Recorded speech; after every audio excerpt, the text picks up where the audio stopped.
आइए समीकरण निकाय x धन 2y बराबर 4, ये पहला समीकरण हो गया। x धन 2y बराबर 8, ये दूसरा समीकरण हो गया। दोनों समीकरण निकाय को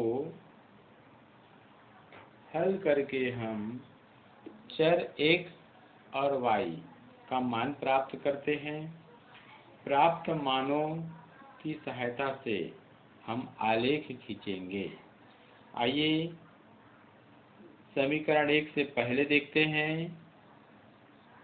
समीकरण 1 से, तो समीकरण 1 से देखेंगे तो ये हो जाएगा, एक बार समीकरण को लिख लीजिए, x धन 2y बराबर 4, इसका अभिप्राय है 2y बराबर 4, x को पक्षांतर कर दीजिए ऐसा, ये x पक्षांतर हो गया जी, पक्षांतरण से, ठीक। फिर यहाँ पर है y बराबर 4 ऋण x और पूरे का बटा 2, हमें y का मान प्राप्त करना है x के संगत, तो यहाँ पर y का गुणांक 1 होना चाहिए। इसी को हम समीकरण 3 नाम ऐसे दे सकते हैं, ठीक है। अब हम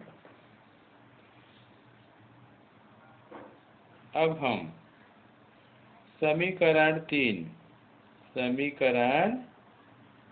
3 में, अब समीकरण 3 में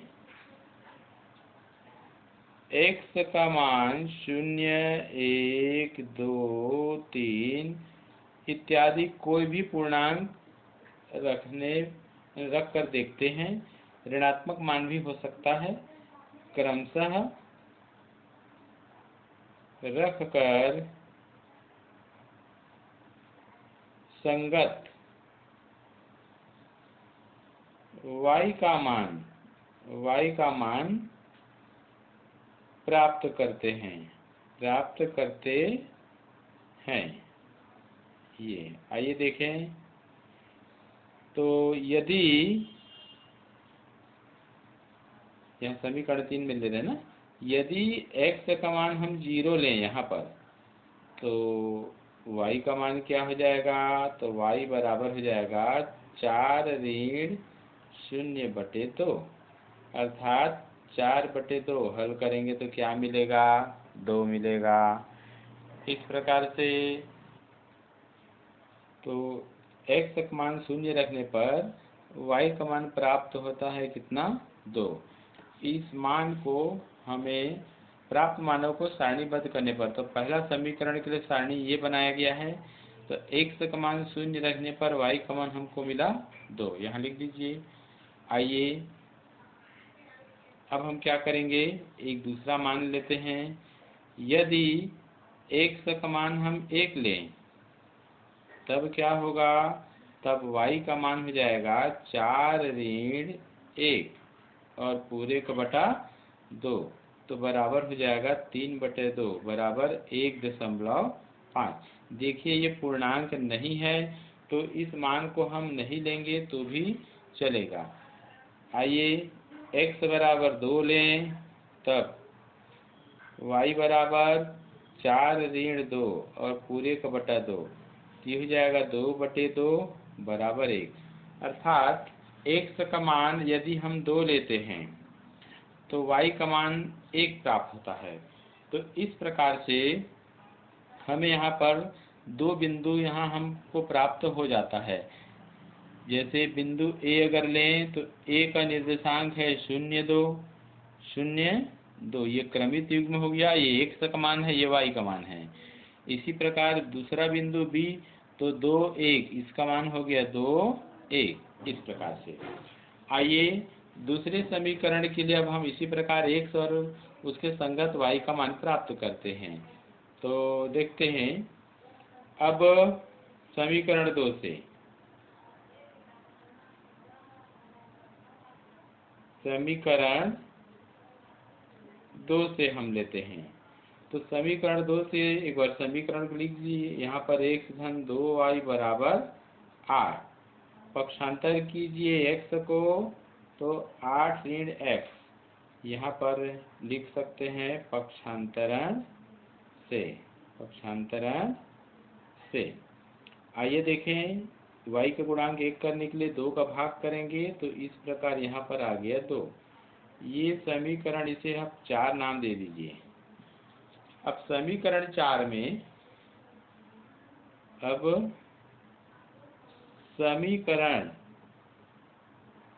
4 में, समीकरण 4 में x बराबर 0, 1, 2, 3 इस प्रकार से क्रमशः, यह पूर्णांक, कोई भी पूर्णांक हो सकता है, क्रमशः रख कर संगत y का मान प्राप्त करते हैं। ऐसे आइए मान प्राप्त करें। सर्वप्रथम हम x का मान क्या लें? देखिए x का मान अगर हम 0 लेते हैं, मैं रख के बता रहा हूँ, देखिए यदि x बराबर 0 तब y का मान क्या मिलेगा? 8 ऋण 0 बटे 2, ये हो जाएगा 8 बटे 2 अर्थात 4। तो x का मान 0 लेने पर y का मान 4, ये मान छोटा है, ले सकते हैं। तो यहाँ सारणीबद्ध कीजिए, x का मान 0 है तो संगत y का मान 4 है। आइए दूसरा मान, यदि x का मान अगर हम 1 लेते हैं तब y का मान हो जाएगा, यहाँ पर देखिए y का मान है ये, तो तब y का मान हो जाएगा 8 ऋण 1 बटा 2 अर्थात 7 बटे 2। तो इसका अर्थ हुआ y का मान आ जाएगा 3.5। देखिए यह भी दशमलव में है, पूर्णांक में नहीं है। तो अगर हम इस मान को नहीं रखेंगे सारणी में तो भी इससे कोई फर्क नहीं पड़ेगा। यदि हम x के स्थान पे 2 लें, x बराबर 2, तब y का मान हो जाएगा 8 ऋण 2 बटे 2, ऐसे। तो y बराबर हो जाएगा 6 बटे 2 बराबर 3। इसका अर्थ यह हुआ कि y का मान 3 प्राप्त हुआ। तो इस मान को हम ले सकते हैं। तो x का मान 2 रखने पर y का मान 3 प्राप्त हुआ। आइए देखें, यहाँ भी हमें एक अन्य बिंदु C प्राप्त हो गया। C का निर्देशांक है 0, 4, 0, 4। और एक और बिंदु है D, D का निर्देशांक है 2, 3। इस प्रकार से हमें 4 बिंदु A, B, ये एक सरल रेखा के लिए मिला, एक चर वाले रैखिक समीकरण के लिए, और दूसरा जो बिंदु है C और D, तो वो दूसरा रैखिक समीकरण के लिए प्राप्त हुआ। आइए इन बिंदुओं को हम यहाँ पर ग्राफ पेपर पर दर्शाएं। सादे कागज पर, आप लोग पूर्व में बताया था, एक सादे कागज ले लीजिए। उस सादे कागज में आप स्केल की सहायता से एक इस प्रकार से क्षैतिज रेखा खींचिए। ये जो क्षैतिज रेखा है ये x अक्ष बनेगा। ये क्या बनेगा? x अक्ष। और ये इधर x डेश अक्ष होगा, अर्थात इधर धनात्मक मान रहेगा x अक्ष का और इधर बाईं ओर ऋणात्मक मान।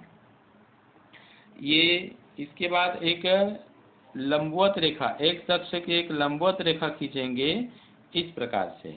इस लंबवत रेखा की खींचते समय ध्यान रखिए यहाँ पर 90 अंश का कोण अवश्य बने।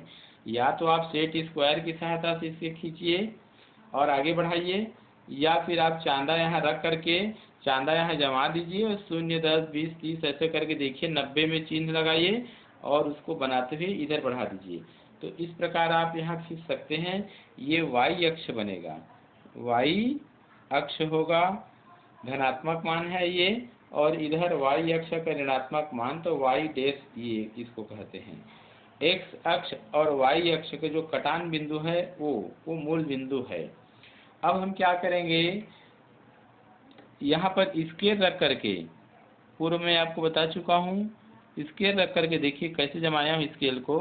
बिल्कुल ये 7 वाला जो लाइन है, चिन्हांकन जो है, उसके सीध में मैंने ये y अक्ष को रखा है और ये मूल बिंदु ओ को। अब एक एक सेंटीमीटर की दूरी पर हम क्या करेंगे, चिन्ह बना लेंगे ऐसे, इधर भी।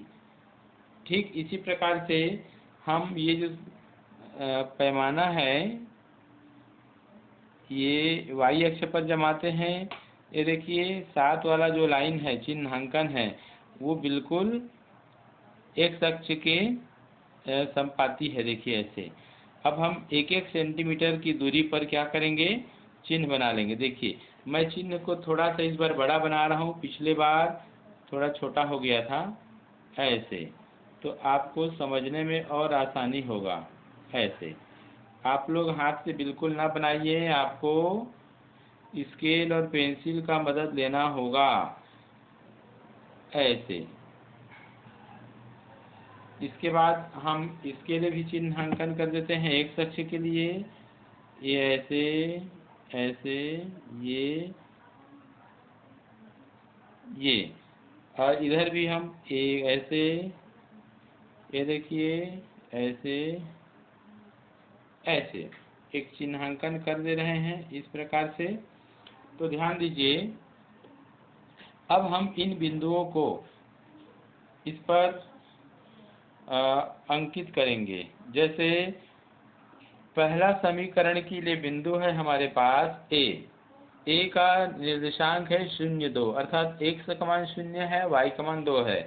तो x का मान 0 ने मूल बिंदु से 0 है तो यहीं पर रहेगा, वो x अक्ष में रहेगा। और y का मान 2 है तो 2 मान है तो 2 यानी y अक्ष का धनात्मक, तो 1 और 1 2 खाने ऊपर की ओर। तो ये यहाँ पर बिंदु लगा देंगे और इसको ऐसे राउंड कर देंगे। ठीक है। और एक बिंदु स्वयं ये मिला ही है ऐसे। ठीक है ना, ये मूल बिंदु है, ध्यान दीजिएगा। तो ये बिंदु ए हो गया। दूसरा बिंदु अब आते हैं बी पर। तो बी में x का मान 2 है, y का मान 1 है। तो x का मान 2 मतलब x अक्ष पे 2 खाने दाईं तरफ चलना है, तो 1 खाना 2 खाना ये यहाँ। और y का मान कितना है, 1, तो 1 खाना ऊपर की तरफ, तो यहाँ ऊपर की तरफ जाएंगे और इधर से इधर आएंगे। इसके सीध में ऐसे आइए ऐसे, और इसके सीध में जाएंगे ऐसे, ये। तो ये दूसरा बिंदु बी हो गया। आइए, एक रेखा खींचने के लिए 2 बिंदुओं की आवश्यकता होती है और 2 बिंदु हमारे सामने हैं। तो इन दोनों को मिलाते हुए एक रेखा हम खींच देते हैं ऐसे। इसमें आप रेखा खींच रहे हैं तो इसमें एरो का चिन्ह लगाइए। तो इस प्रकार से एक रेखा हमने खींच दिया। इसका हम नामकरण ए बी उसको बाद में करेंगे, पहले दूसरे बिंदुओं के लिए हम आलेख खींच लेते हैं। अब बिंदु सी को यहाँ पर देखिए अंकित करते हैं। तो x का मान 0 है, y का मान 4 है। तो x का मान 0 ने यहीं आएगा और y का मान 4, तो 4 खाने ऊपर जाएंगे, तो 1 2 3 4, ये देखिए यहाँ पर, ये इसको राउंड कर देंगे। ठीक। अब बिंदु डी, तो बिंदु डी में है x का मान 2 है, y का मान 3 है। तो x का मान 2 मतलब 1 2 और y का मान 3 है मतलब 3 खाने ऊपर जाएंगे। इसके सीध में आप चलिए और इधर से गिन लीजिए 1 2 3, यानी ये ऐसे। तो देखिए इसके सीध में जाइए, लगभग यहाँ आना चाहिए क्योंकि इसका सीध भी ये है, ये देखिए। ठीक है, ठीक, करेक्ट ऐसे। अब देखिए यहाँ भी 2 बिंदु हमारे सामने हैं, तो दोनों बिंदुओं को मिलाते हुए एक रेखा हम खींच सकते हैं। ये लीजिए रेखा खींच लीजिए ऐसे, एक रेखा। आप 1 मिनट, थोड़ा सा यहाँ पर आप ध्यान दीजिए। देखिए इस प्रकार हमारे पास 2 आलेख प्राप्त हुआ। ये पहले समीकरण का आलेख हुआ और ये दूसरे समीकरण आलेख। अब इनके बिंदुओं को हम नामांकित कर देते हैं। यहाँ पर देखिए ये पहला बिंदु ए है, तो इसको लिख देंगे हम ए, इसका मान है 0 2। ये दूसरा बिंदु बी है, इसका मान है 2 1 ऐसे, करेक्ट। ये बिंदु सी है, इसका मान लिखिए 0 4। और ये बिंदु डी है, इसका मान है यानी निर्देशांक है 2 3। इस प्रकार से ये पहला समीकरण के लिए आलेख है, तो इसमें इसके ऊपर हम ऐसे लिख देते हैं समीकरण को, ये ऐसे। ये दूसरा समीकरण का आलेख है, तो यहाँ पर दूसरा समीकरण को लिख देंगे x धन 2y बराबर 8। देखिए यहाँ पर आलेख से स्पष्ट है कि दो समानांतर रेखाएं प्राप्त होती है।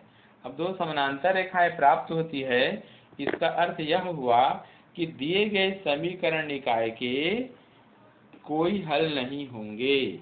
तो यहाँ लिख देना, चूंकि आलेख समांतर रेखाएं हैं, अतः दिए गए समीकरण निकाय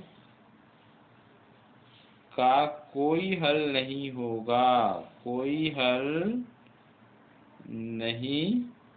होगा। अर्थात अगर हम x का कुछ मान चाहेंगे और y का मान प्राप्त करना चाहेंगे तो संभव नहीं है। तो इस प्रकार कोई हल नहीं के लिए एक आलेख हमने प्राप्त किया। ध्यान दीजिए, पूर्व की तरह यहाँ भी पैमाना को आपको शुरू में मान लेना है। तो जैसे x अक्ष और y अक्ष दोनों ही स्थिति में हमने क्या किया था, 1 सेंटीमीटर की जो दूरी है ना, उस दूरी को हम 1 इकाई माने थे, ऐसे। तो इसको आप जरूर मानिए और इस प्रकार आप आलेख प्राप्त कर चुके हैं हम। यहाँ पर देखिए, अगर हम जांच करना चाहें इस समीकरण निकाय का प्रारंभ में ही तो जांच कर सकते हैं। इस समीकरण निकाय की तुलना मानक समीकरण निकाय से करेंगे तो क्या होगा, यहाँ पर a1 का मान है 1, a2 का मान है 1। देखिए b1 का मान है 2, b2 का मान है 2, c1 का मान है 4, c2 का मान है 8।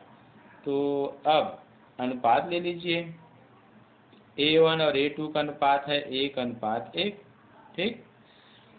b1 और b2 का अनुपात ले लीजिए, तो 2/2 अर्थात 1:1। देखिए दोनों अनुपात समान आ रहा है। तथा तीसरा अनुपात भी लेकर देखते हैं c1 और c2 का, तो 4/8, 4 एकम 4, 4 दूनी 8, तो ये आ गया 1/2। स्पष्ट है ये इनके बराबर नहीं है। तो यहाँ पर लिख सकते हो, चूंकि a1/a2 बराबर है b1/b2 और ये बराबर नहीं है c1/c2, अतः समीकरण निकाय का कोई हल नहीं होगा ऐसे। तो इस प्रकार से दोनों विधि से हमने देख लिया। आप प्रारंभ में परीक्षण करके देख भी सकते हैं कि समीकरण निकाय जो दिया गया समीकरण निकाय है उसका हल किस प्रकार का आएगा, ठीक है। तो अगर इस प्रकार कोई हल नहीं होगा तो फिर आप आगे बढ़िए इस प्रकार मान रखते हुए, और ये समीकरण के लिए मान यहाँ निकाले तो यहाँ पर 2 सारणी बना। सारणी में मान रखने के बाद इस प्रकार से हम आलेख प्राप्त करते हैं। तो आलेख अर्थात इसका ज्यामितीय रूप ये स्पष्ट हो गया कि 2 समांतर रेखाएं हैं, इसलिए कोई हल नहीं होगा। तो इसी प्रकार आप भी बनाइए। शेष